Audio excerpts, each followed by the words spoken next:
అమ్మ అభిమన్యుడు గ్రేట్ కదా. ఎందుకమ్మా?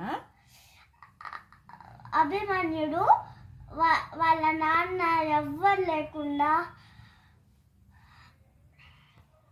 పద్మవ్యూహంలోకి వెళ్ళి అంతమంది వీరులతో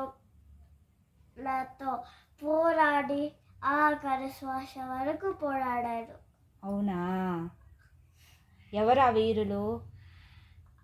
అశ్వత్థామ, దుర్యోధనుడు,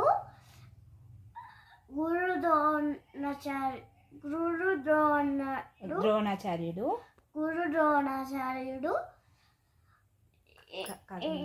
ఇంకా కర్ణుడు. అవునా? అవును. అంతమంది కలిసి చంపలా ఒక్కడెళ్ళి చంపలేడా? చంపలేకనేగా అంతమంది కలిశారు. అవును, అందుకనే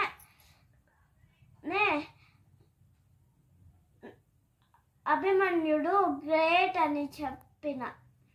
సో అభిమన్యుడు గ్రేట్ కదా ఫ్రెండ్స్. మీకెవరికైనా ఇది తెలుసా?